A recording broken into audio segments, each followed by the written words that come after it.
no precioso nome do Senhor Jesus Cristo. Amém, Jesus.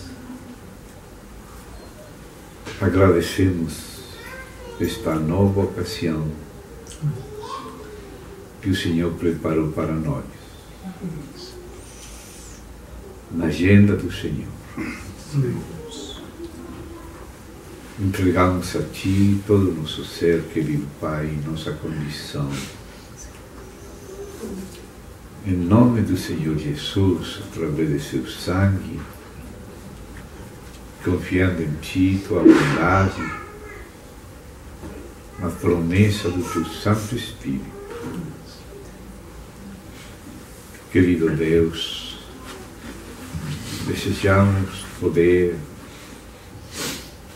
comer de Ti, beber de Ti, enquanto lemos a Tua palavra, que em Ti é vida e Espírito. Rogamos nós também poder viver por Ti. Que o Senhor possa confirmar-nos na fé, iluminar-nos nela com Tua própria presença e socorro, Senhor. Amém. Senhor sabe quanto precisamos de Ti. Por isso agradecemos a oportunidade de poder invocar Teu santo nome, Senhor. Cubre-nos, esconde-nos em Ti e ajuda-nos.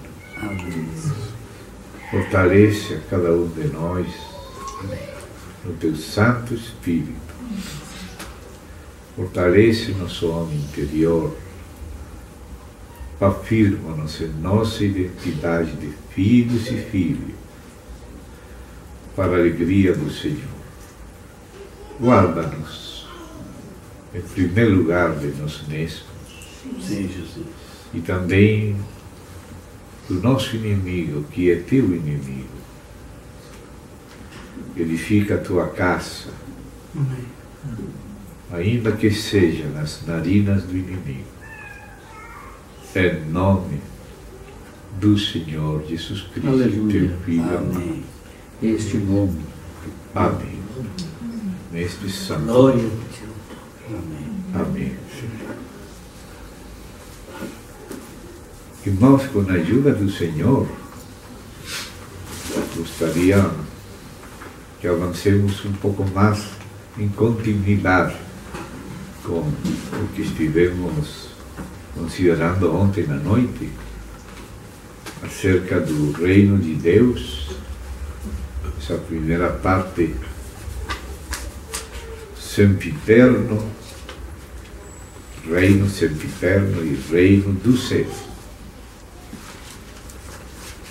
Hoje vamos também ver outros aspectos necessários ao assunto do reino, que é bem amplo, e precisamos ver a relação do reino com a salvação, a relação da graça com o fruto. Então gostaria que os que possam seguir nas Bíblias, como eu estou lendo a versão de Reina e Valera de 1960, em castelhano, passando para o brasileiro.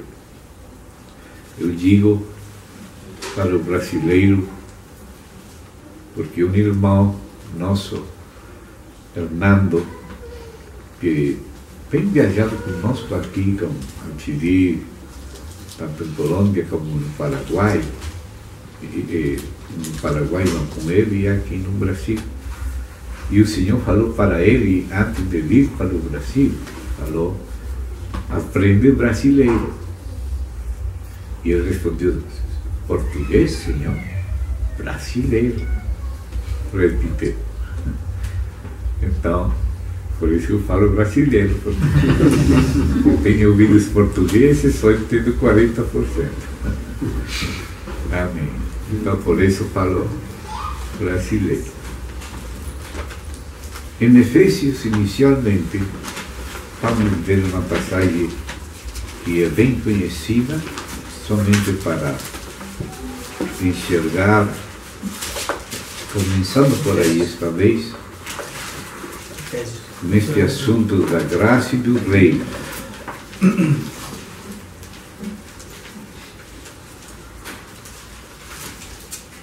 Enquanto encontramos a passagem com a igreja nas mãos do nosso irmão Paulo Sérgio, ficou um livrinho onde com os irmãos de Chile, de algumas igrejas de Chile, se fez um retiro de uma semana. E nesse retiro se tratou esse assunto de graça e reino, de uma maneira com mais tempo. Então, se os irmãos desejarem considerar, já está com vocês, tá? Nas mãos do irmão. Então, esse tema podemos considerar aí. Vamos a Efésios capítulo 2.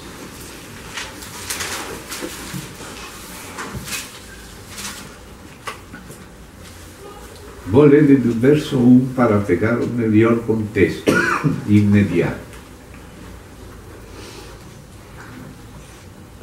No capítulo 1, fala do propósito eterno de Deus, da vontade de Deus, e fala também, a partir daí, da provisão de Deus para nos ajudar nesse propósito que Ele tem conosco, e que é pela provisão dele que esse propósito é realizado.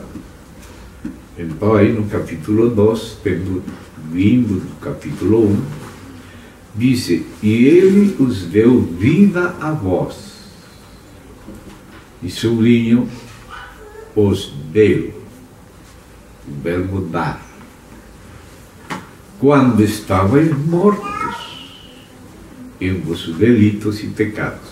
Você imagina, mortos em delitos e pecados, como podemos contribuir nem colaborar? Estamos mortos.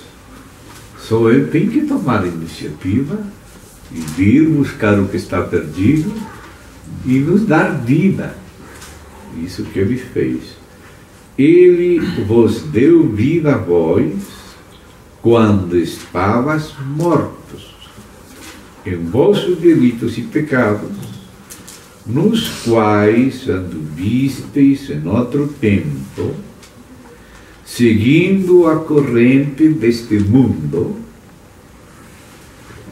conforme o príncipe da potestade do ar, o Espírito que agora opera nos filhos de desobediência, entre os quais também todos nós, incluindo Paulo aqui, ele se inclui, vivemos em outro tempo nos desejos da nossa carne, fazendo a vontade da carne e dos pensamentos, e éramos por natureza filhos de ira, o mesmo que os demais. Aqui fala desejo da carne, vontade da carne e dos pensamentos. Éramos por natureza filhos de ira. Mas Deus, que é rico em misericórdia, por seu grande amor com que nos amou. Essa é a base. Ainda estando nos mortos em pecados, de novo, nos deu vida, juntamente com Cristo. Por graça sois salvos. E juntamente com Ele nos ressuscitou. E assim mesmo nos fez sentar nos lugares celestiais com Cristo Jesus, para mostrar nos séculos vindouros, todo esse trabalho para esse precioso futuro, as abundantes riquezas da sua graça, da sua bondade para conosco em Cristo Jesus. Porque, por graça, sois salvos por meio da fé. Isto não de vós, pois é dom de Deus, não por obras, para que ninguém se glorie. Permita-me retroceder um pouquinho no verso 8, antes de entrar no 10. Porque por graça sois, agora mesmo já sois, quando crestes, sois salvos por meio da fé.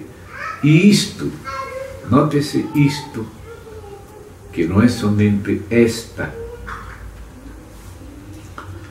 Não está falando esta, não de vós.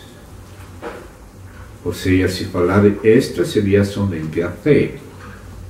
Mas quando ele fala isto, se refere a toda a frase. Por graça sois salvos por meio da fé. E isto, não de vós, pois é dom de Deus. Não somente a fé é dom de Deus, senão a salvação por graça, ou seja, pela graça de Deus, Filho de Deus, se esvaziou, se fez homem, foi provado em tudo conforme nossa semelhança, e venceu. Condenou o pecado na carne, como ele mesmo dizia, e está registrado em João: Pai, por eles eu me santifico a mim mesmo, para que também eles sejam manifestados, para que também eles sejam santificados na verdade. Ou seja, é que às vezes, quando lemos muito rápido, pensamos que Ele nos deu fé, mas não é somente fé na fé. Ele nos deu na salvação de uma maneira sumamente custosa para Ele. Uma prova verdadeira. Porque Ele não veio lutar somente como Deus. Ele veio como um homem. Ser provado em nosso lugar. Porque a morte dele não seria expiatória se sua vida não foi como foi. Então, isto, não somente esta a fé, sino isto todo que ele fez, tudo que ele lutou como homem, venceu, condenou o pecado na carne, viveu na vida provado em tudo, e ele venceu na carne o pecado. Na carne, ele veio em carne como homem para lutar como um homem. E como homem, ele dependeu do Pai, assim como ele quer que nós, como homens, mulheres e varões, dependamos dele. Então, esta salvação não é somente um ato de perdão. Esse perdão tem uma base. E essa base é que ele se esvaziou, se fez homem, semelhante a nós em tudo, provado em todo como nós, mas sem pecado. E se santificou para nos santificar. E esta salvação, agora já temos a primeira parte dela, que é a vida do seu Espírito em nosso Espírito, juridicamente perdoados, organicamente regenerados.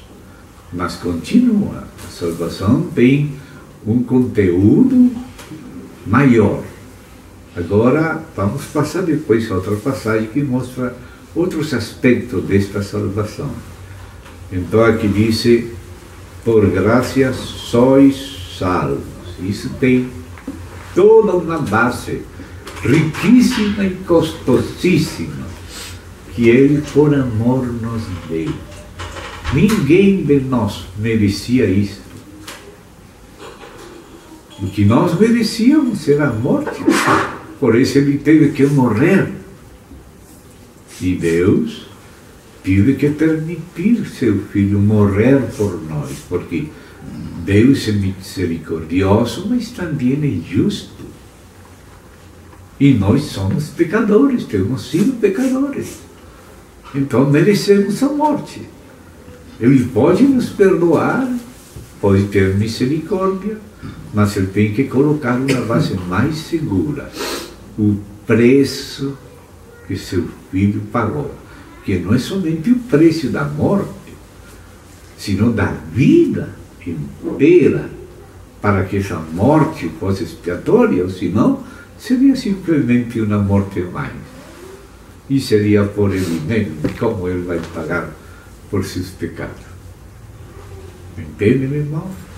Isto não está só a fé, porque hoje em dia muitas pessoas, especialmente na nova era, querem falar que se trata só de fé na fé. Não é fé na fé, é fé em Deus, na pessoa também do Filho de Deus, no seu esvaziamento, encarnação, vida perfeita, sacrifício expiatório, primeiro, holocausto em honor ao Pai, e também pela necessidade de nossa expiação. Morreu pelas nossas transgressões, pela culpa, pelo pecado, pelo pecador. Nos crucificou com Ele para ser libertados também do mundo, do presente século mau. Colocar uma cruz entre o mundo e nós sendo crucificados ao mundo. O mundo já não pode contar mais com nós, porque fomos comprados com alto preço para o Senhor Jesus. Aquele que morreu para ser Senhor, para nos comprar para Ele. Então, tudo isto e mais, disse aqui, isto não de vós, pois é dom de Deus. Nos deu seu Filho, a dádiva da vida eterna, nos deu vida eterna, sua vida, sua natureza, e nos deu também o seu Espírito. E quando falo da natureza, é a divina, primeiro, mas também ela assumiu a nossa natureza humana e levou ela à perfeição. E depois de pagar por nós, glorificou a natureza humana nele para ser nosso alimento, o alimento da nossa natureza humana, agora glorificada nele, e passando a glória que o Pai deu a ele a nós. Então, esse conteúdo é muito rico e é uma base para uma edificação. E a salvação completa não é só o perdão jurídico, não somente Ele fez algo por nós, sino que também Ele está fazendo algo em nós, na base do que fez por nós. E está fazendo para fazer conosco. E essa salvação inclui também o reino. Então depois vamos ver algumas coisas em Pedro, onde vemos o enriquecimento disto acá. Então disse isto, isso que eu falei para compreender, porque aqui não diz esta, como se fosse só a fé, como se fosse só fé na fé. Porque hoje muitas pessoas praticam magia branca, usando fé na fé, como se fosse um truque mental de nossa mente. Não é porque nós cremos e fazemos esforço com a mente, como um Sheikh Honoré que fala: eu sou filho de Deus, eu sou filho de Deus, faz repetir as pessoas: eu sou filho de Deus, pensando que por repetir que é filho de Deus, é filho de Deus. Nem sequer reconhecem Cristo, nem mencionam Cristo, menos vão crer em Cristo, estão crendo na fé deles. Mas não se trata de fé na fé, se trata de ter fé em Deus, fé no Filho de Deus, e não só isso, a fé do Filho de Deus. Como Paulo fala em Gálatas: a vida que agora vivo, agora em Cristo, a vivo na fé do, não só no, sino do Filho de Deus. É a fé dele mesmo, é um dom de Deus. Tudo isso, isto, é dom de Deus, essa salvação. Não por obras. A base de nossa salvação, a base dela não é a nossas obras. As obras têm um lugar que eu vou explicar a continuação naquele verso que deixei em suspenso. Mas a base não é as obras. Dá este dom a produzir obras. Este dom é a pessoa do Senhor, divina e humana, trazendo-nos ao Pai, nos prometendo o perdão, a remissão dos pecados, a liberação de nós mesmos, o novo nascimento, e a regeneração, e renovação, e transformação, e conformação, não só individual, sino coletiva, que vai produzir vencedores para um reino. Tudo isso é a salvação.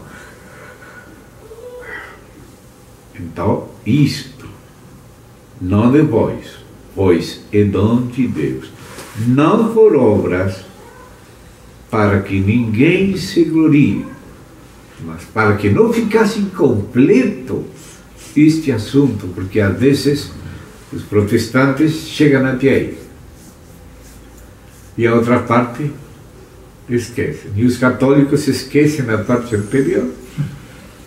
Estou falando da generalidade. Pode ser que agora tem alguns estudos agora já reconhecem que Lutero neste assunto tinha razão, neste assunto. Mas então precisamos todo o discurso do Espírito, que é isso que quer dizer logos, quer dizer também discurso, tratado, palavra, expressão. Porque somos feitura sua, fomos feitos por ele. Aqui já não está falando da primeira criação, está falando da nova criação. Ele nos fez renascer, como disse Pedro, como disse Tiago, aqui disse Paulo, porque é o mesmo Espírito. Ele nos fez renascer. Então disse, somos poema, essa é a palavra exata no grego, que é poema, uma obra de arte de Deus. Como disse também aqui mesmo em Efésios mais adiante, criados em Cristo Jesus. Criados em Cristo, na justiça, na santidade da verdade. Aqui se está referindo totalmente à nova criação. O anterior de perdão, tudo isso era por causa da velha, do que éramos. Mas agora ele veio a fazer tudo primeiro por nós. Nos colocar um fundamento firme. Então diz, porque somos feitura sua, criados em Cristo Jesus. Aqui se refere à nova criação. Para, não por. Em inglês fica difícil, porque se fala for. Pode ser for para ou for. Se é base ou é propósito. Mas em castelhano, para é diferente de for. Em português também. Verdade? Criados em Cristo Jesus para boas obras. Este é o lugar das boas obras, as quais Deus preparou de antemão. Ele preparou nossas boas obras. Tem até anjos trabalhando por cada momento da nossa vida. Cada coisa que Ele quer que nós façamos com Ele. Porque as boas obras são as coisas que Ele quer fazer conosco. Não são somente boas obras nossas. Como diz a Escritura, Ele fez em nós todas as nossas boas obras. Por isso fala o Senhor Jesus lá em Apocalipse, aquele que vencer e guardar as minhas obras, no mesmo princípio em que o Pai quis fazer todas as suas obras com seu Filho. O próprio Filho que não pecou, ele disse, o Filho não pode fazer nada, senão o que vê fazer o Pai. Quem faz é o Pai. Mas o Pai, que é Criador, tem um Filho como Ele é, Criador também. Mas o Pai não quer fazer nada sem o Filho. Ao mesmo tempo, o Filho tampouco quer fazer nada, senão o que veio fazer o Pai. Esse é o princípio também conosco. Jesus falou, o Pai ama o Filho e lhe mostra o que ele faz, para que o Filho o faça igualmente. Ou seja, que o Pai quer fazer as coisas e não quer fazer sozinho. Não é bom que o homem esteja só.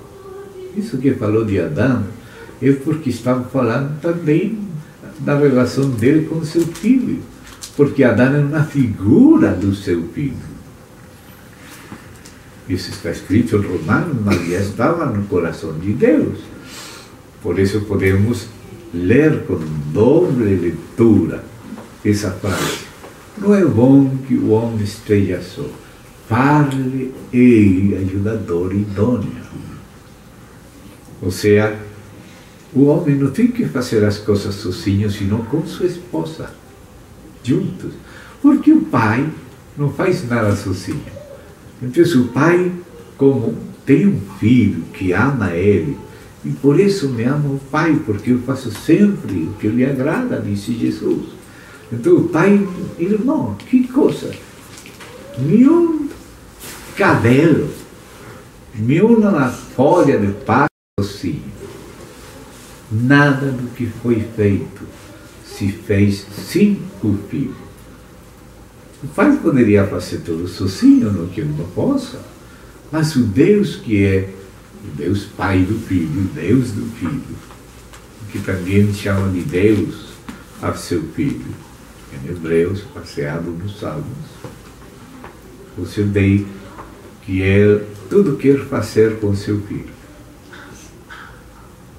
Então é como um pai, claro, no caso do filho, é totalmente algo sublime, mas para nós mais ou menos entender, nós queremos ensinar nossos filhos a fazer alguma coisa. Então nos colocamos no nível dele, vamos andando no nível dele, vamos conduzindo ele, tudo juntos, a mãe também. Bem? Então Deus tem um filho como nosso irmão Olívio, e eu creio que essa leitura, nós não nos colocamos de acordo nessa leitura de Filipenses, mas creio que o Senhor já sabia o que estava na cara do Espírito, da palavra. Ele colocou porque era necessário. Ele, o Filho, subsistindo na forma de Deus. não se mantive aí aferrado a isso, senão que se esvaziou, por amor ao Pai, se esvaziou. Ele mesmo disse, eu não busco minha glória, mas meu Pai busca minha glória. Como meu Pai busca minha glória, então Pai, glorifica teu Filho para que teu Filho te glorifique a ti. E aqui em Filipenses ele se esvaziou e Deus o ascendeu até a destra dele. Com glória. A glória do Pai passou para o Filho. E o Filho devolve essa glória ao Pai. O Filho não está aferrado, não está brigando, não tem temor, não duvida do seu Pai. Ele está confiado no seu Pai. Ele não é rival para seu Pai. Que maravilha! Isso que Deus queria fazer. Agora, quando falaram o Pai, o Filho e o Espírito, as três pessoas do único Deus, façamos tudo junto. O homem, a nossa imagem. Homem, varão e mulher. Olha o que está no coração de Deus. Ou seja, que aquilo que se dá na Trindade, aí de dar-se na família e na igreja. Na base deles mesmos. Falam em plural porque ele fala em plural. Pai, como tu em mim e eu em ti, que eles, a igreja, serão um em nós. Ele falou nós. Agora, filho, ele disse que ele criou ao homem e chamou o nome dele Adão. Foi depois do pecado que Adão chamou a ela de Eva. Mas quando Deus os fez os dois juntos, os fez, chamou a eles Adão. Gostaria que desse nestes irmãos, só para entender como o modelo da família é a Trindade. Mas não só o modelo, também a possibilidade, a provisão da família é a Trindade. E a família é uma figura, mas um mistério subsidiário acerca do que é a igreja. E já falou isto de Cristo e a igreja. Que fala? O assunto da família. Será que a família e o falar de Deus acerca de Cristo e a igreja.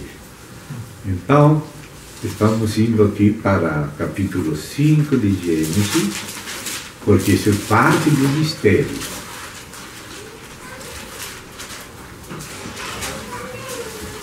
Essa parte primeira do verso 5 é a última frase do Sefer Toledot Adam.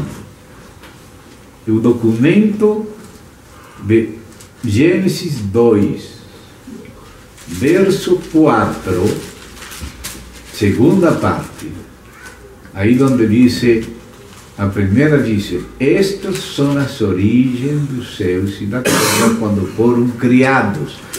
Se você vai no hebraico, o ponto é aqui. Ou seja, capítulo 1 e capítulo 2, até o verso 4, primeira parte, onde diz quando foram criados, esse é o primeiro Toledot.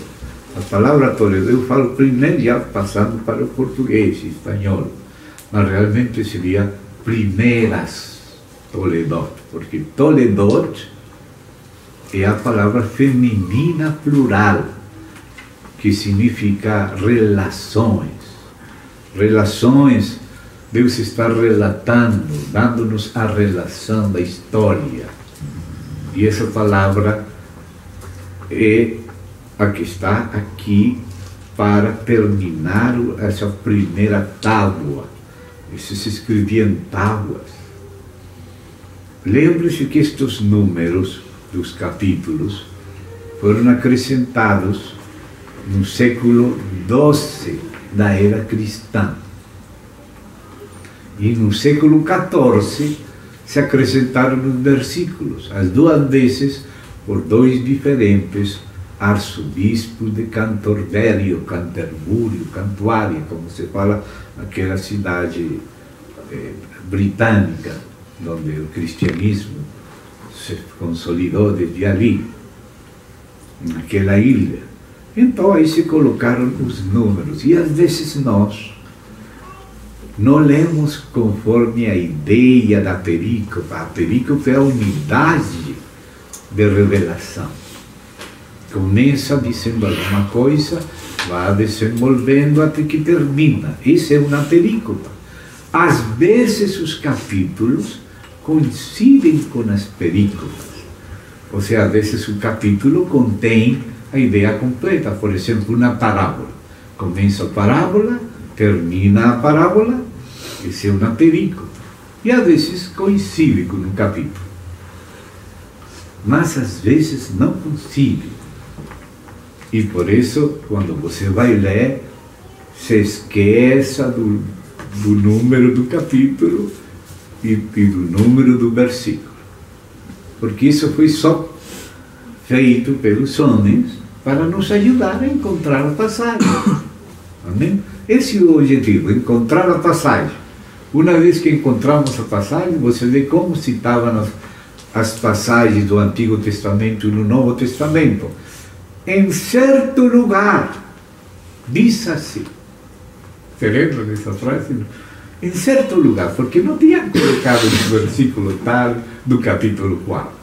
Não, em certo lugar, diz assim. É útil para nós encontrar. Mas, por favor, para entender, tem que seguir a ideia completa. Porque senão você vai cortar onde não tem que cortar. Por exemplo, aqui já no primeiro capítulo, cortaram no 6º dia. Terminou o capítulo 1 no 6º dia. Mas a ideia é o 7º. Tem que chegar à ideia do 7º dia. Você dá conta? Ou seja, que não colocaram no 2 de onde era. Colocaram no 2 antes. Porque cortaram a ideia. Se você falar, bom, eu vou ler hoje o meu capítulo. Hoje que dia é? Hoje é dia 1. Vou ler o capítulo 1. Cadê? Não acabou. Não entendeu a conclusão. Você deu conta? Olha o que acontece lá, por exemplo, em Mateus, onde conta a transfiguração de Cristo. Mas antes de contar isso, eu venho contando que Jesus está falando com os apóstolos e fala para eles assim: algum de vocês não gostará na morte até que não vejais o Filho do Homem vindo na sua glória. Terminou o capítulo, você terminou a leitura e o diabo vem velar. É que Jesus mentiu. Por quê? Porque ele disse que eles não vão morrer até ver a ele em glória. Mas eles já morreram e ele ainda não veio. O trabalho do diabo. Eu tenho lido esses argumentos em livro dos escépticos. Mas por que acontece isso? Porque não continuo lendo a história.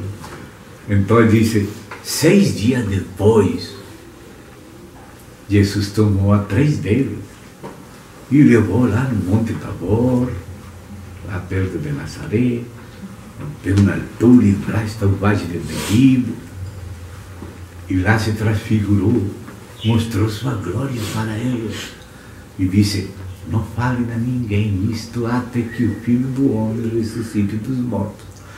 Agora entendemos que era o que estava mostrando a eles. A glória da sua vida. Como vai ser? Mostrou 3 testemunhos. E aí você entende a que se estava referindo Jesus. quando disse isso, e então fiz isso nos seguintes versos. Mas você parou no 16. Começa no 17, com uma ideia por lá e outra ideia por cá. Se dá conta? Vamos mostrar outro exemplo. Estes são problemas dos capítulos, não são problemas da Bíblia. A Bíblia que inspirou Deus, o que eles escreveram. Os homens nos ajudam para encontrar, mas para entender, precisamos ler como Deus mandou escrever, onde começa a ideia e de onde termina. Vamos ver outro exemplo. Vamos, por favor, 1 Coríntios. Vocês vão ver que acontece parecido ou diferente. Eu estou lendo o Reina e Valera. Pode ser que você não tenha esse problema em Ferreira da Almeida, ou não sei qualquer outra que vocês tenham. Aqui ele tem aqui a textual, seria bom também abrir a textual aí. Então, 1 Coríntios, capítulo 14, vou chamar aqui. Ou se algum de vocês quer ver aqui na minha Bíblia, para que sirva de testemunha às pessoas, porque estou lendo em castelhano. Estou usando um exemplo. Quer vir, irmão? Aqui só um momento para vir acá. O irmão que está filmando aí, eu testemunha diante das pessoas. Olha aqui, capítulo 14, verso 33.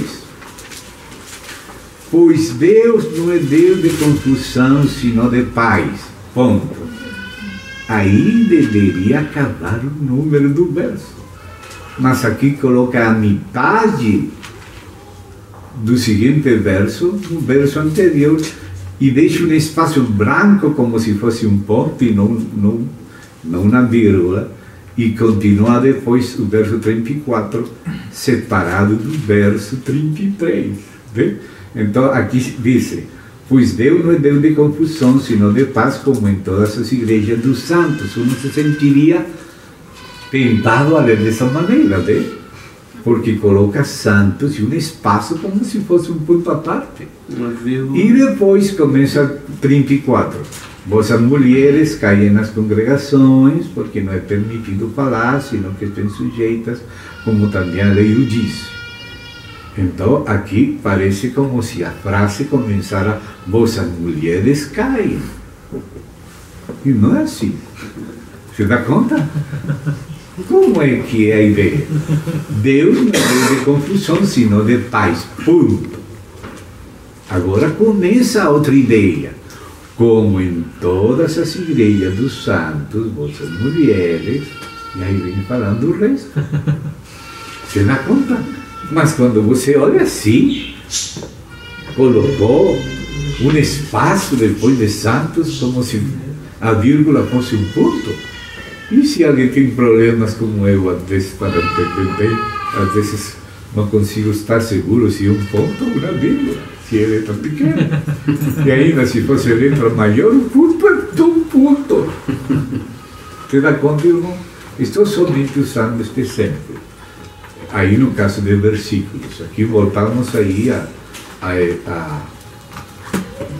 a Gênesis.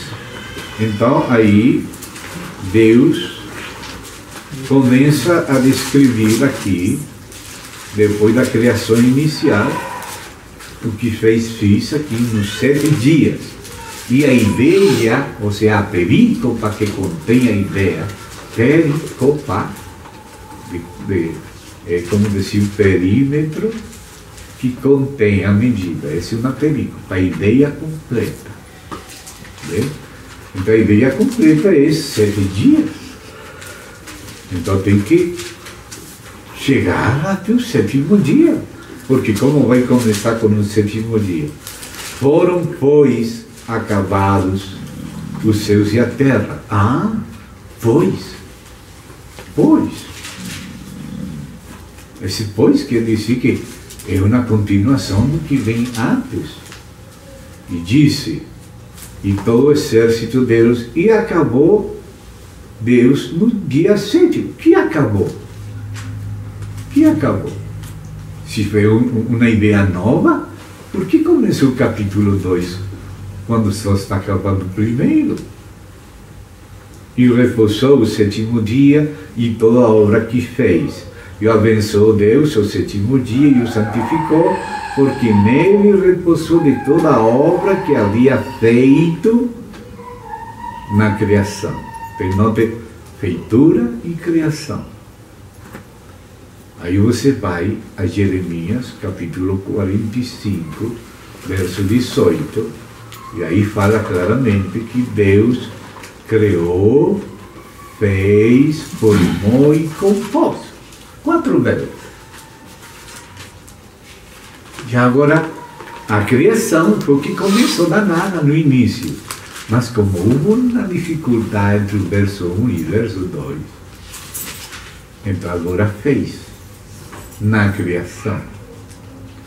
A obra que fez na criação. Toda a obra que fez.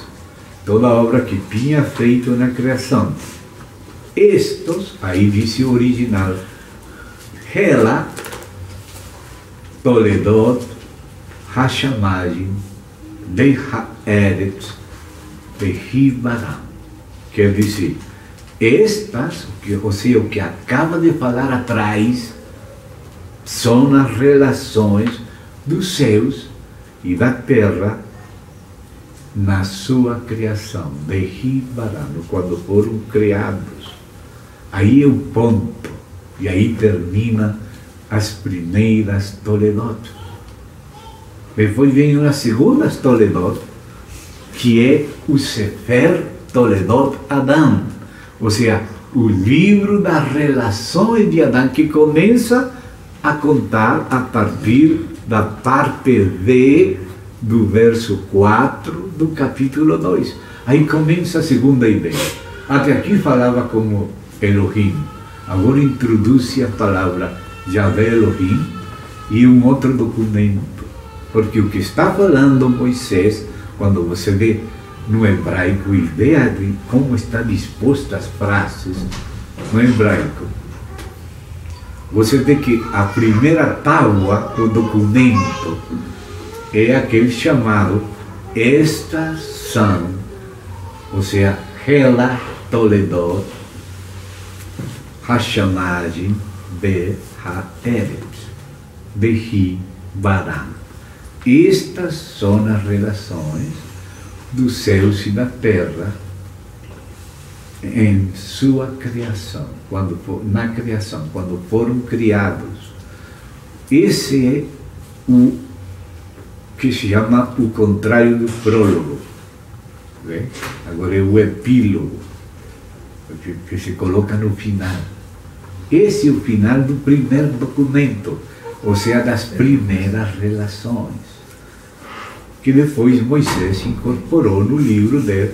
Agora começa as segundas relações, que vão do capítulo 4, parte 2, até capítulo 5, parte 1a. Capítulo 5, verso 1, a parte A, onde diz: este é o livro das gerações de Adão, esse é o final das segundas Toledot. Ou seja, este é o livro das relações de Adão. Aí é quando começa a falar de Adão. No dia que Yahvé Deus fez a terra e os céus, 2:4b, 5. E toda planta do campo antes que fosse na terra, e toda erva do campo antes que nascesse, porque Yahvé Elohim. Agora já não fala de Elohim como no primeiro documento, agora fala de Yahvé Elohim. Ainda não tinha feito chover sobre a terra, nem tinha homem para que lavrasse a terra, sino que subia da terra um vapor, o qual regava toda a face da terra. Então, note, Yahvé Elohim formou o homem, e aí começa a falar do homem, e depois fala de Eva, e logo da desobediência do homem, da queda e da expulsão, e do nascimento de Caim e Abel, fora, e aí continua até 7, e Enós. Então, disse, no final, como colofão, como epílogo, colofone é a última parte, como o prólogo introduz, o colofone, o epílogo termina. Então agora termina as segundas Toledot, o livro das relações de Adão, onde se conta a vida dele, tudo. Este é o livro, qual aquele adiante, não adiante está contando uma geração de pessoas, mas fala Hela Toledot. Aqui essa tradução aqui diz gerações, é a mesma palavra que foi traduzida como origens, no capítulo 2, verso 4. Não é outra palavra. A palavra é Toledot, onde é traduzida origens, e a palavra é Toledot, onde aqui é traduzida gerações. Mas a palavra é a mesma. A palavra é exata. Relações de história, de relatos, ou senão de ascendentes ou descendentes. Tudo isso é uma relação. Por exemplo, Hernán Cortés veio da Espanha e conheceu aqui e foi escrevido para a Espanha o que ele encontrou. E o que ele escreveu? Relações. As relações, os relatos. Então a palavra Toledot são relações de histórias e também de pessoas que eram anteriores e pessoas que descenderam. Tudo isso são relações. E essa expressão aparece em todo o Gênesis e também continua no Êxodo com Moisés. Moisés está citando sua bibliografia. Se não entendemos isto, vamos perder muita coisa. E vamos crer muitas mentiras do modernismo. Então, isso aqui, o que Deus está fazendo, é passando para Moisés, o Moisés tomando algo que já Deus falou para Adão, porque aquele que ensinou Adão, que foi feito do pó da terra e tudo, foi Deus. Porque do pó da terra fuiste formado, e a ele vais voltar. Então, este documento Moisés chama de Relações dos céus e da terra no dia em que foram criados. Mas exato, na sua criação, de Ribarão. Depois já começa outro relato, outro documento, que é chamado Sefer Toledot Adão, ou seja, livro das relações de Adão. Daí tomou Moisés do Sefer, livro, Toledot, igual a palavra Toledot, como lá traduziram origens, mas a palavra é relações, igual que acá. Quando fala isto é a história da família de Jacó, é Toledot, Toledot, Toledot. Quando a história de Moisés no início, Toledot. Então, isto é necessário compreender para ver mais claro. Se vocês veem no hebraico, aí você vai ver como essa palavra está no final de uma tableta. Hela, Toledot, Hashamajim, Bet Ha'el. Estas, que acaba de ler, são as relações do céu e da terra, não são? Onde que está a história de Moisés e a terra? A casa está aqui? Não, está se referindo ao que é anterior. Depois que fala de Adão. E aí é que fala que Adão e Eva é Adão. É Adão. Então, as relações terceiras começam no capítulo 5, verso 1, parte B. Assim como começou anterior. Olha como começou em 2:4e. O dia que Yahvé Elohim fez a terra e o céu, e tal. Vai contando que a história de Adão, de Eva, da queda, da expulsão, do próprio Evangelho e dos nascimentos de seus filhos.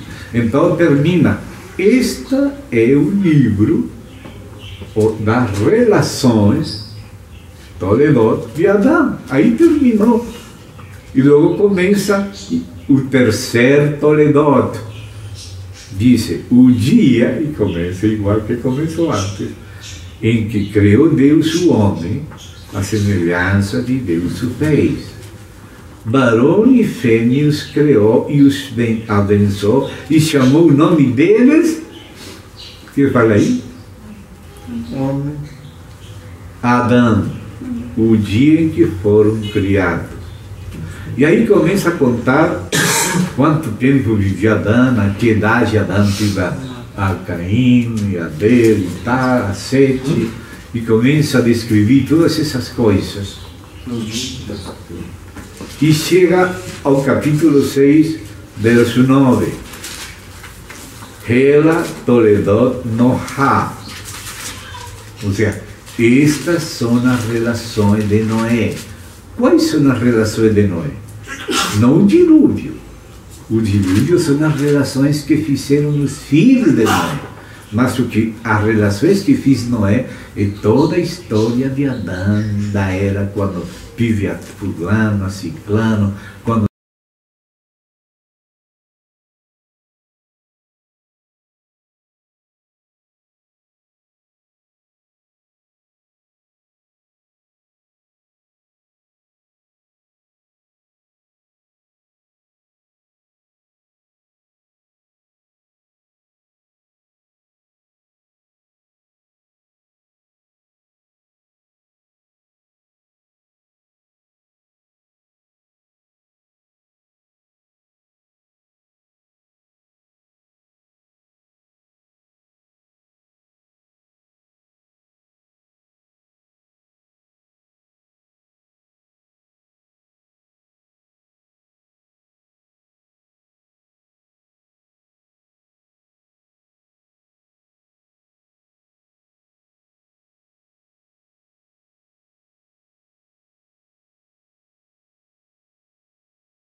ou seja, que Adão viveu depois que já tinha nascido Matusalém.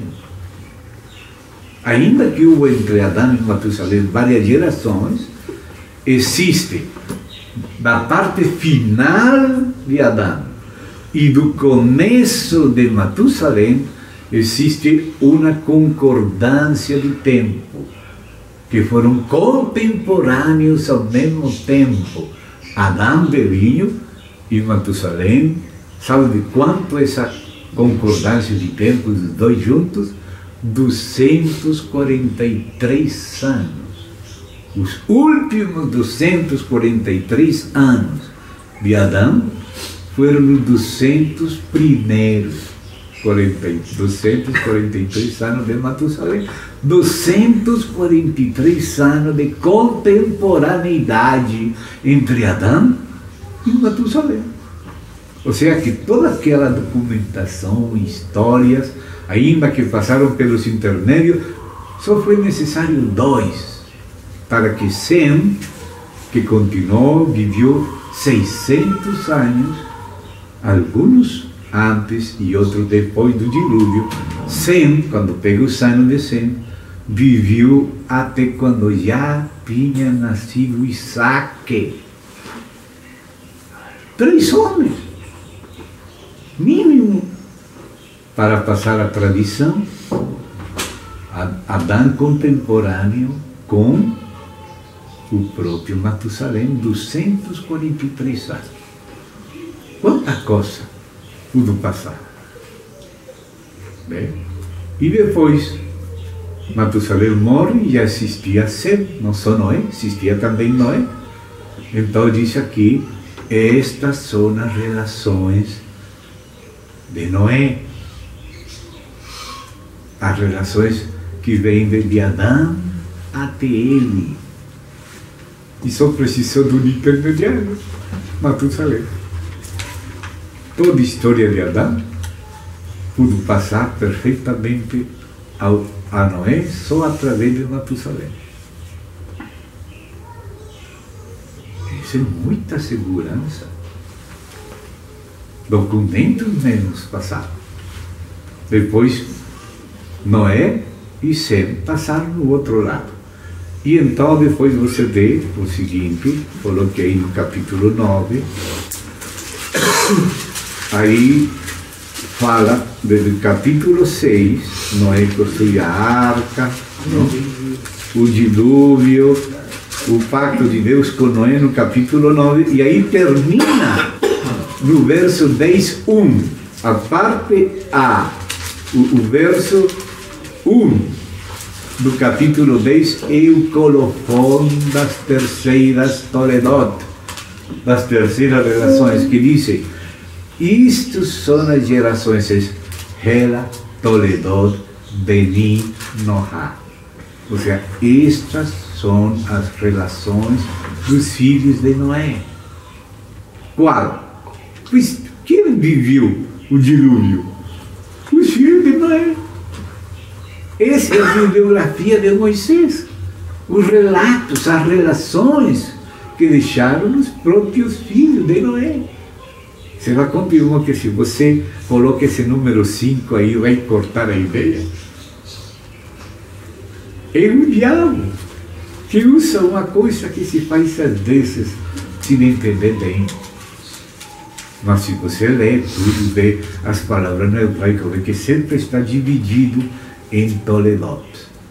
E a palavra Toledot aparece nos primeiros Toledot no final, como era a costume da época antiga, quando você vê a arqueologia das épocas patriarcais, das tabletas de Ebla, das tabletas de Nusso, as tabletas das antigas tabletas, essa era a maneira, em tábuas de barro, escreviam com cunhas, cuneiforme, e logo cozinava no sol e logo no fogo.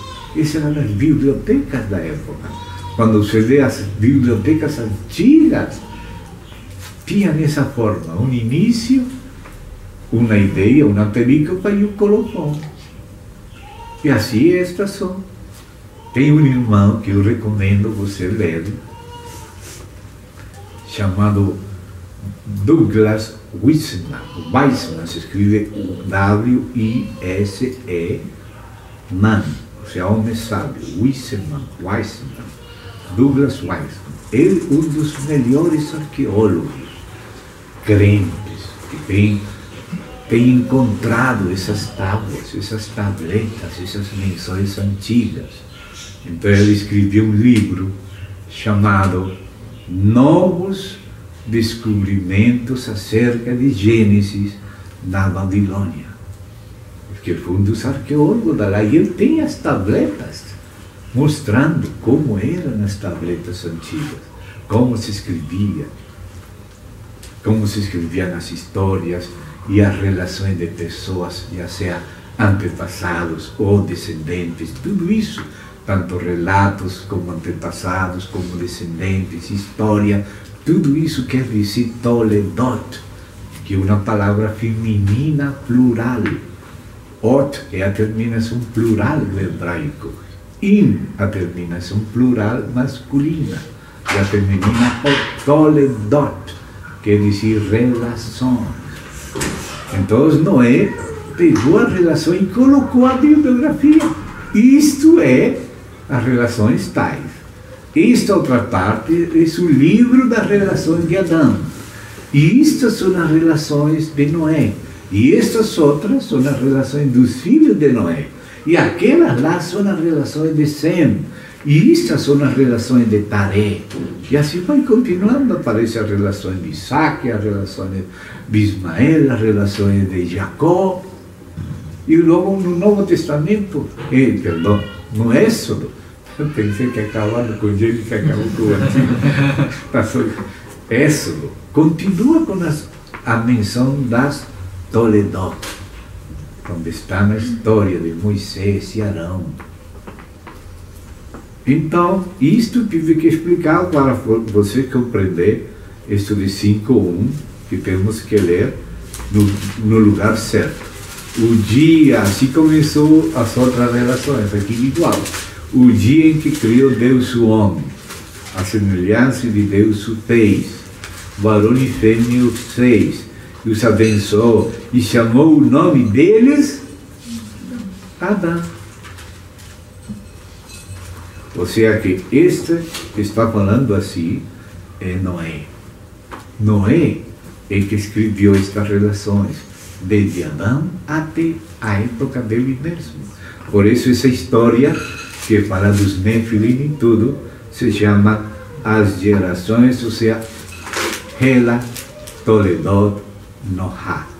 Estas são as relações de Noé. Quem está dizendo isso? Moisés. Está reconhecendo a bibliografia de onde tomou todas essas histórias, anos e tudo. E depois delas, vem as relações dos filhos de Noé, que é o dilúvio. Que é melhor que o filho de Noé para nos narrar como foi o dilúvio? Se dá conta? Por isso é que, às vezes, se não tomamos a ideia completa, ou seja, a perícopa, a ideia onde começa, se relaciona, então já fica cortada a ideia. Tudo isso era algo para complementar o assunto de Adão. Adão é Ish e Isha. Ish é o varão, Isha é a varoa. E se chama também Nequeva, o nome é Nequeva.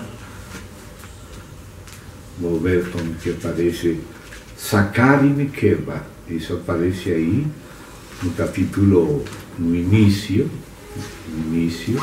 no capítulo 2, quando diz os filhos, varão e fêmea, também aparece essa palavra. Mas agora não estou encontrando, mas você vai encontrar depois quando entra nos detalhes como fiz a ela, não? Como formou a ela da costela e tudo isso. Não? Então, isso está no Horto do Éden. 18, irmão. 2:18. Ah, sim. No é bom que o homem esteja só, lhe harei ajudador idônea. Mas depois, quando fala de varão e fêmea, a palavra é sacar e nequeva. Sacar é de onde vem Zacarias, que quer dizer varão de Javé. Javé. Zacarias, varão de Javé. Então, quando fala que varão e fêmea, diz varão é sacar e fêmea é nequeva. Então tem o nome que Deus criou é Adão. Para os dois são Adão. Por isso, nos países onde a Bíblia é respeitada e conhecida, os países que foram protestantes, que liam a Bíblia, por isso as mulheres tomam o sobrenome do marido. Por que Hillary Clinton? Porque Clinton é o nome do marido. E para dizer que ela é a costeira dele, é ele mesmo, parte dele mesmo. Então, nos países onde a Bíblia é respeitada, as mulheres tomam o sobrenome do marido. por causa de que Deus chamou os dois com o mesmo nome. Adão é o nome. E Deus os chamou aos dois Adão. Mas o gênero, ele era homem e mulher. Ou seja, Ish, homem, assim, Isha, mulher. E varão, Sacar, em fêmea, Mequela. Isso são os nomes bíblicos. Sacar, Mequela, Ish, Isha. E Adão, os dois juntos. Foi depois do pecado e da morte e da expulsão que Adão colocou a era de Eva, quando ela começou a dar filhos, que quer dizer uma mãe de seres viventes. Então colocou Eva, mas o nome de Eva é basicamente o quarto nome. O nome da mulher é Adão, Isha, Mequela, Eva. E o nome do Adão é Adão, Ish, Sacar. Que interessante, isso no hebraico. Isso é no hebraico. Mas tudo tem significado. Porque esse mistério de Adão e Eva, por isso é necessário não deter nestes detalhes que agora parece que não tem sentido, mas quando você vê que todo o mistério de Cristo é a chave de toda a Bíblia, você vê que isto que aconteceu com Adão e Eva, toda era figura de Cristo e a igreja, que o que está no coração de Deus. Não é bom que o homem esteja só. Vou fazer ajudador idôneo. Mas Adão é figura daquele que vivia, disse a Romanos. E Efésios, e também 2 Coríntios 12, mostra que Eva está figurando a igreja. Então esse é o mistério de Cristo, cabeça e corpo, a igreja. Os dois sendo uma mesma coisa, carne da sua carne, osso das suas. Quando disse, vou fazer ajudador idôneo, para que ele compreendesse este assunto, desse mistério, ele trouxe a Adão outras criaturas que não era Eva, que não era a esposa dele, para que ele compreendesse quem que era ela. Que olha o propósito de Deus e o que espera Cristo que seja a igreja. Não entenderíamos isso se as mulheres e os homens não vemos a Cristo e a igreja, não vamos entender. E tampouco vamos entender bem o mistério de Cristo e a igreja, que é o mistério de Cristo, o mistério de Deus e Cristo, o mistério de Cristo é a igreja. E esse é a chave do que trata toda a Bíblia, desde Gênesis até Apocalipse. Essa é a chave. Então, quando vamos vindo isso com detalhes, a primeira vez que aparece a palavra edificação é em relação com Eva. Ela é a edificação. Porque disse, nós lemos, e Deus lhe fez uma mulher e a trouxe a Adão. O original disse, Deus lhe edificou uma mulher e a trouxe a Adão. E chamou o nome deles Adão. Viu? Por isso, quando você ouve falar de Cristo, disse Paulo em 1 Coríntios 12, assim como o corpo é um só corpo, mas tem muitos membros, mas todos os membros são um mesmo corpo. Assim também, uno pensaria, está falando do corpo? Assim também na igreja? Mas não disse assim. Assim também Cristo. Cristo é como um corpo que tem vários membros. E todos os membros são um só corpo. Assim também Cristo. Ou seja que o mistério de Cristo é a igreja. Por isso Efésios 3 fala do mistério de Cristo, vem falando do mistério de Cristo. Vocês podem ler acerca do conhecimento do mistério de Cristo. E chega no verso 6 para explicar qual que é o mistério de Cristo. Que os gentios também, como os judeus, são membros do mesmo corpo. O mistério de Cristo é o corpo. Um corpo de vários membros. Por quê? Porque de Adão e Eva tem que nascer a família. E Deus é uma família. Trindade. Agora, que diz em Malaquias 2, que o homem tem que ser fiel à sua esposa, ainda no espírito. Porque Deus está buscando uma descendência para Ele. Deus é que quer ter descendência. E nos confia os que vão ser seus filhos, a nós. Se compreendessem o que isso significa, que nossos filhos vão ser de Deus. Que Deus é um pai que quer ter muitos filhos como seu filho amado. Seu filho, a imagem, o unigênito vai ser primogênito entre muitos irmãos e irmãs. Então Deus delega a seu povo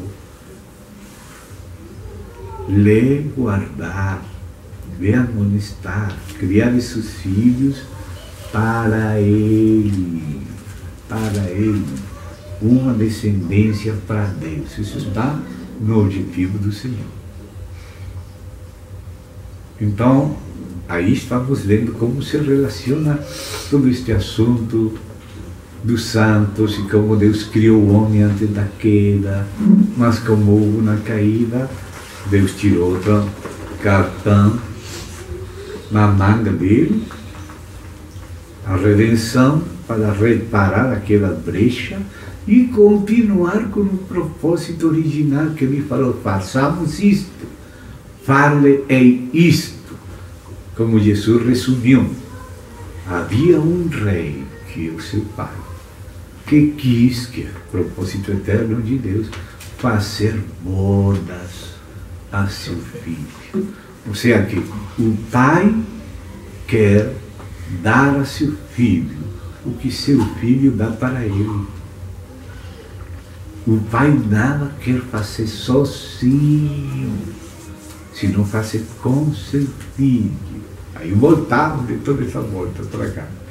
Mas toda essa volta é necessária para entender esse relacionamento do pai e filho. O pai ama o filho e lhe mostra o que ele faz.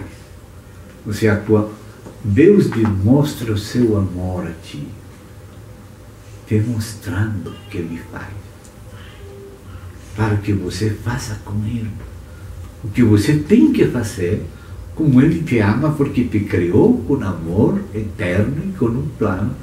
Ele vai te mostrar o que ele faz e o que você vai fazer, o veículo dele para fazer junto com ele, não nós sozinhos, não ele sozinho. Ele pode fazer tudo, ele é Deus, mas não quer fazer nada sem o filho, sino que o pai ama o filho, como ama para ele, mostra o coração que ele tem para fazer com o filho. Filho, façamos isto, façamos. E o filho faz juntamente com o pai, e o pai juntamente com o filho. E agora o filho faz a mesma coisa com a igreja. E a mesma coisa o marido com a esposa, e os pais com os filhos. Tudo que Deus está fazendo, faz com o filho. E tudo que o pai e o filho estão fazendo, isso que faz o Espírito conosco. Faz com a igreja. Deus vai fazer algo com Adão, mas Adão inclui a costela, feita uma mulher como ele é. Primeiro mostrou, deixa a minha marido, fica colocou, fiz ovo. Pode ajudar? Sim. Comer ovo de galinha, muito bom. É uma ajuda, mas não é uma ajuda idônea. Não é a mesma ajuda que a esposa, uma galinha. Uma vaca do leite, vamos fazer leite, queijo, muito, muito bom. Quanto nos ajuda o leite, não? Mas quanto é bom mais doce? Não sabe nada a galinha nem a vaca. Nem disso sabe nada. Mas quando Deus tomou do mais perto do coração de Adão um pedaço dele mesmo, levificou uma mulher para eles dois se multiplicarem naquele homem, fosse um homem coletivo, passamos um homem coletivo que enche toda a terra. Fez esse homem em dois gêneros. Deus fez Adão em Ish e Isha, em Sacar e Bequeva. Bem, ele fez assim. Então agora eles fazem juntos as coisas. É um ajudador, assim como o filho faz tudo o que o pai quer. Por isso me amo o pai, porque eu faço sempre o que lhe agrada a ele. E o pai também faz tudo por amor ao filho. O pai todo coloca ao filho. O filho diz, eu não busco minha glória, não sou eu que busco, mas meu pai, que vocês dizem que é o vosso Deus, ele que busca minha glória. E o Espírito Santo vai vir também, o Espírito Santo vai me glorificar. Mas eu também, a glória que me disse, Pai, eu dou a eles, para que sejam um, assim como nós somos. Olha que essa multiplicação de glória, irmão, que está no coração de Deus. Então, assim como o Pai ama, o Filho demonstra, o Filho também se revela a nós, para que nós façamos e guardemos as suas obras. As obras. Tudo isso que estamos falando é a mesma continuação daquilo das obras. As obras que ele preparou. Obras que são dele, que ele faz. É a obra de Deus, mas que ele faz agora conosco. Primeiro ele fez tudo, criou. Depois fez por nós. Agora está fazendo em nós, para fazer conosco. Tem coisas que, se nós não cooperarmos com Ele, não vai ser feita. Não porque Deus não possa fazer, porque o que Ele quer é realizar filhos à sua imagem. Está nos treinando para fazer o que Ele faz. E disse, no milênio ainda estará a palavra em nossa boca e ele já terá ouvido. Você vai ensinando isso ainda agora na igreja. Quando você está fazendo o que ele quer e precisava, você fala, Pai, para fazer isto juntos. Porque o filho era o arquiteto do pai. O pai também é arquiteto. O arquiteto é também o pai.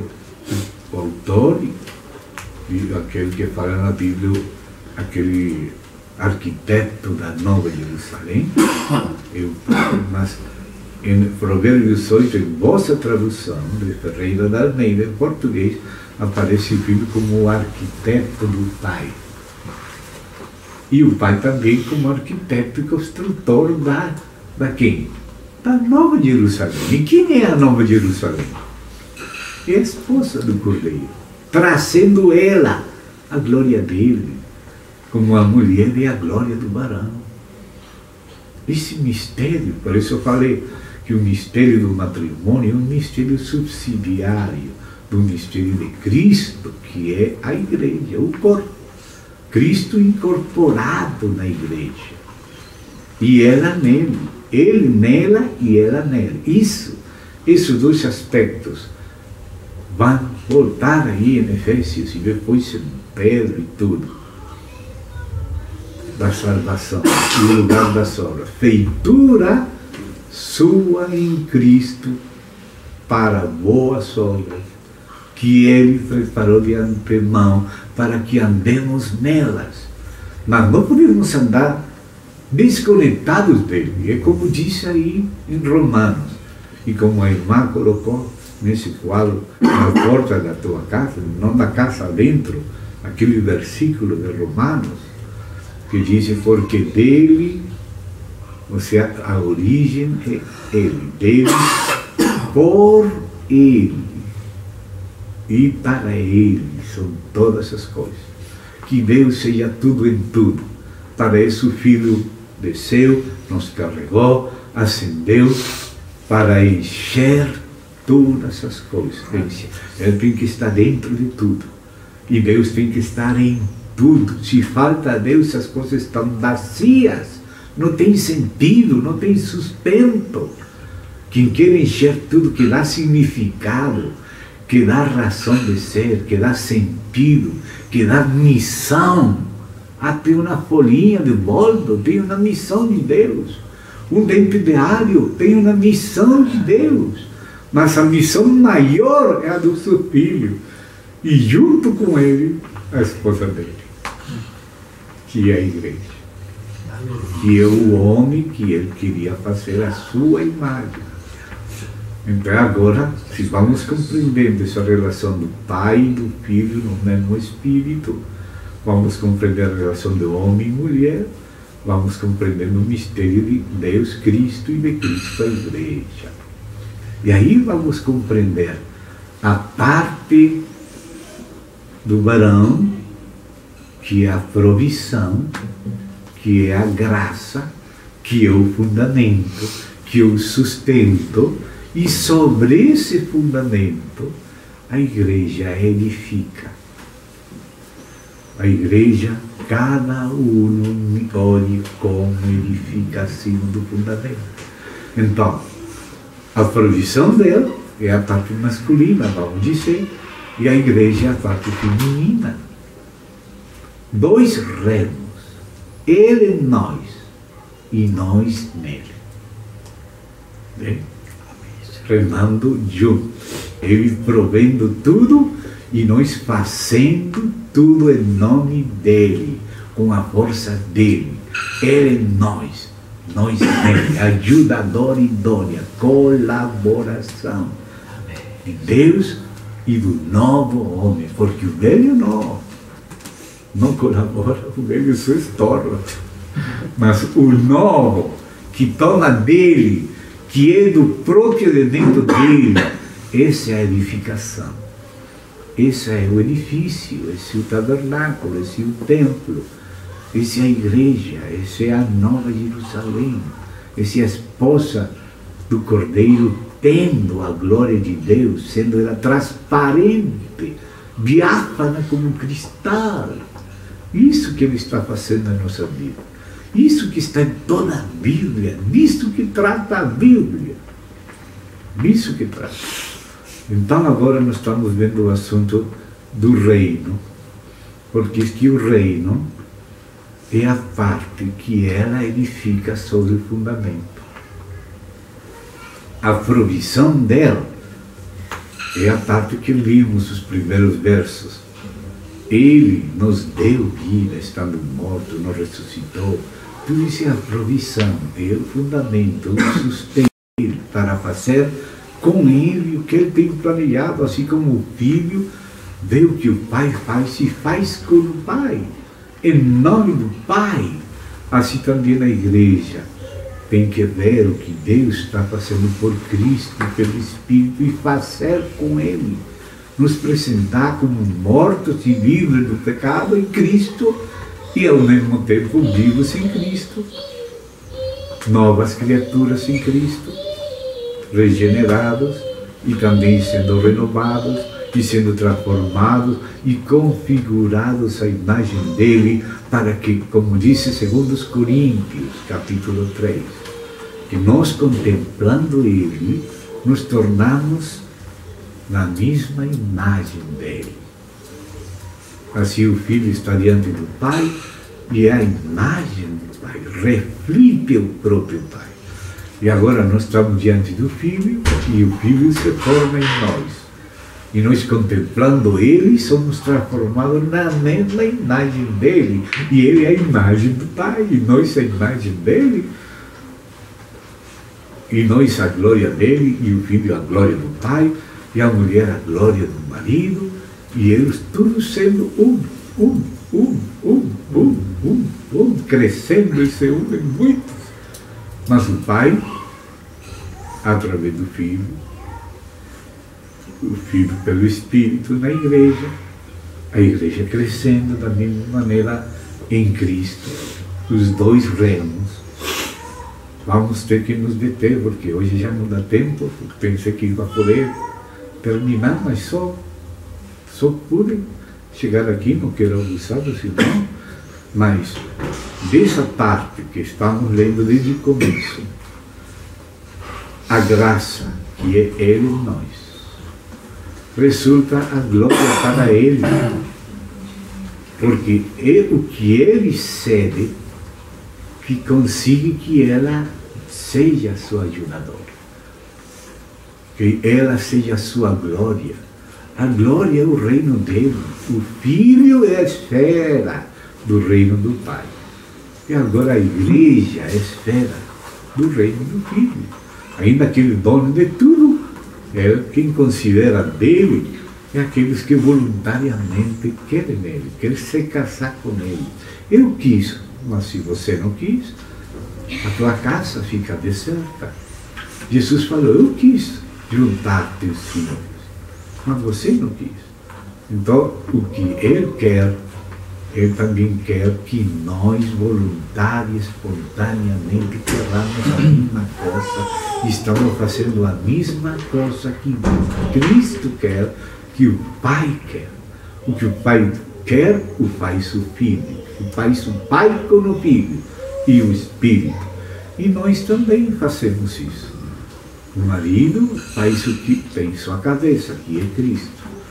Não é cabeça sem Cristo, é uma cabeça caída, é um decapitado.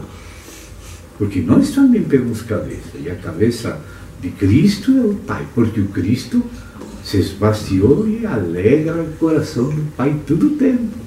Ele vive para o Pai. E vive pelo Pai. Agora nós que vivemos por Ele, fazendo o que o Pai, a vontade do Pai. Mas todos fazendo, essa é a obra de Deus. E Deus fazendo uma nova obra. A criação já fez, mas como houve a queda, agora está nos redimindo. Fiz por nós, está fazendo em nós, vai fazer conosco. Algumas coisas não serão feitas se não fazemos nós com Ele, em união com Ele. Por isso Ele quer que oremos, porque com oração demonstramos que queremos o que Ele quer. Porque o Senhor não é um violador, Ele toca a porta. Você quer ser meu discípulo? Quer? Vocês querem voltar para trás? Ele tocou a porta dela e ela não abriu. Ele foi embora à noite debaixo da chuva. Mas ela dizia, agora aqui, quando estava sozinha, o que estou fazendo aqui? Como deixei ele abrir a porta, já não estava. E sofreu um tempo até encontrar ele, porque ela foi descuidada, ela feriu ele, ela não correspondeu. Então ele não é um violador, ele foi embora. E agora ela que já não tem ele, faz um tempo e já gostaria que ele estivesse, mas ela ahuyentou ele. Agora ela foi, buscou e foi ferida também ela, até que encontrou ele, trouxe para a casa de sua mãe de novo, e não vai soltar agora. Agora ela saiu do centro, porque ela foi feita para ele. E agora ele que é o centro. Mas ele que é o centro, só quer fazer para ela. Assim como o Pai que é a cabeça, quer a glória do Filho. E o Filho quer a glória do Pai. E isso se reflete no mistério do casamento, do matrimônio, que é uma figura do mistério de Cristo, a igreja. A plenitude do Pai passa para o Filho, o Filho para o Pai, e essa plenitude compartilhada passa para nós, e nós somos essa plenitude compartilhada. É o Espírito conosco. Porque Ele é a nossa herança e nós somos a herança dEle. Esse que é o amor. que nos descentra de nós mesmos, nos faz pensar na realização do outro, na alegria do outro. E ele só busca nós, o Pai busca a glória do Filho, o Filho busca a glória do Pai, todo o que é do Pai e do Filho, fazem junto todas essas coisas. Irmão, eu às vezes viajo com minha esposa, e às vezes não, temos muita família e tal. Quando Deus permite, eu e mim nos dirige, viajamos juntos. A vez passada estivemos juntos, agora estivemos em Chile, depois nos Estados Unidos, em Israel, no Caribe, e agora vim sozinho. Mas quando eu estou sozinho, se veio, por exemplo, uma praia linda, um bosque, o que penso? Eu não desfruto essa praia, ou esse bosque, se ela não está. Porque eu gostaria que ela goste, que ela esteja, que ela desfrute e gostasse, que agradou isto, que agradou aquilo. Isso é um pecador.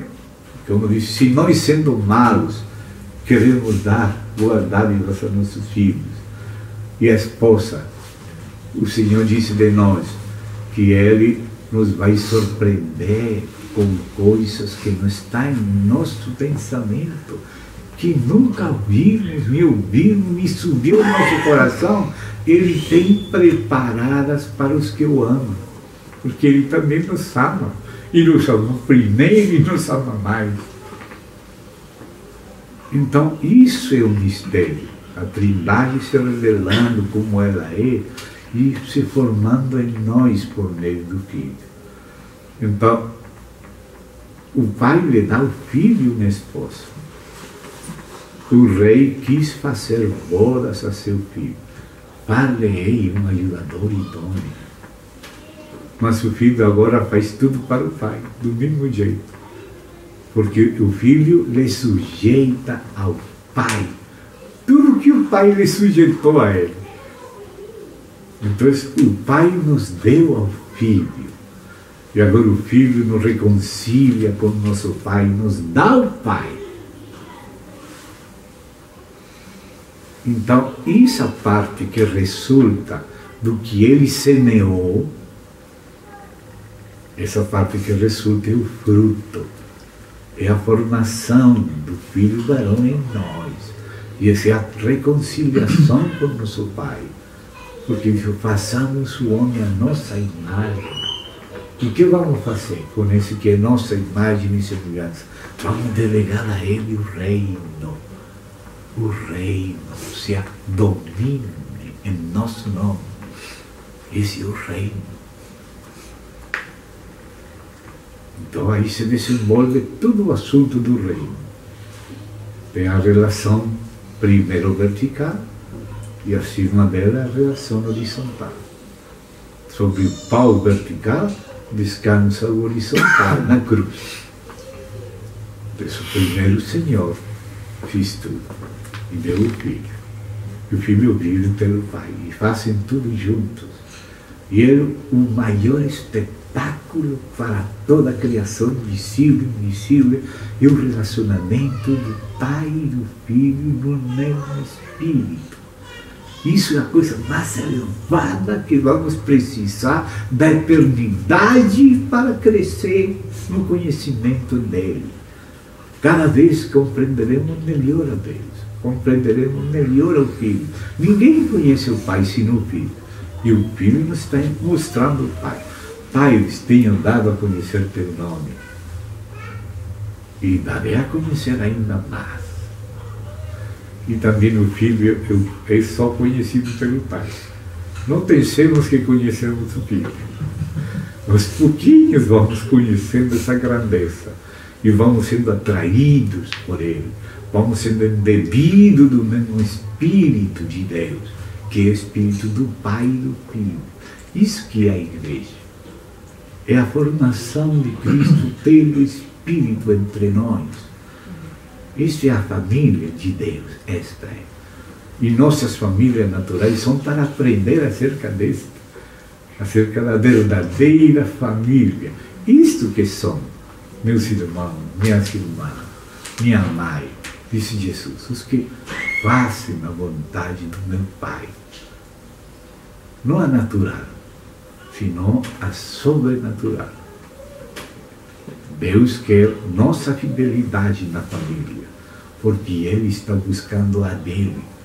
Ele busca uma descendência para Ele.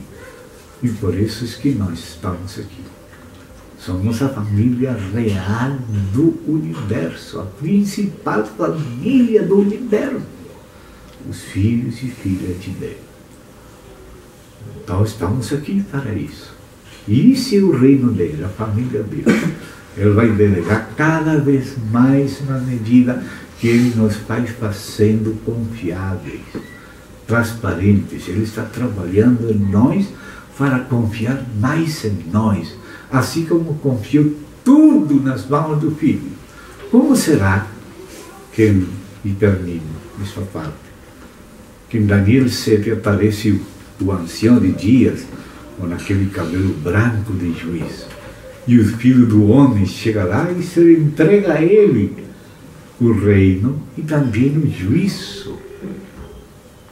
Por isso, em Apocalipse, agora quem tem aquele cabelo branco é o Filho, porque o Pai deu o juízo ao Filho. E agora, o que faz o Filho?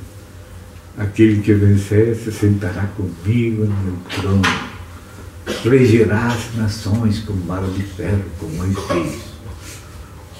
Os santos julgarão o mundo e ainda os anjos.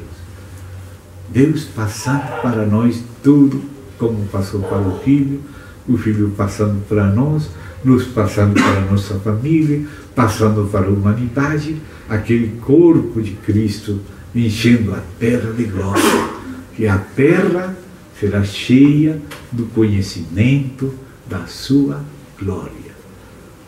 E tudo que se faz fora deste Espírito, desta corrente do Espírito do Senhor, desse propósito eterno, vai ser queimado. Em vão trabalharam nas nações e para o povo trabalharam, porque a terra, esse é o objetivo dela, ser enchida do conhecimento da glória. Já está cheia da glória. Nós não vemos a glória ainda. Mas os querubins que estão cantando, vindo, eles já estão vindo a glória. A terra está cheia da sua glória. Cantam os querubins, os serafins. Aí em Isaías 6, esse é o cântico dele que nós cantamos. E a terra está cheia da sua glória. Mas ainda nós não vemos a glória. Mas na medida que o Senhor vai abrindo nossos olhos, começamos a ver cada vez mais a glória, compreender mais a Deus, encontrar a Deus detrás disso que falamos agora, uma folha de bolo. Tem uma missão, e essa missão é uma expressão do amor de Deus. Começamos até na botânica, na astrologia, na astronomia, a ver a glória de Deus cada vez mais. Que Deus abra nossos olhos para descobrir Ele escondido detrás de tudo. Detrás da história está a mão dele. Detrás da criação está a mão dele.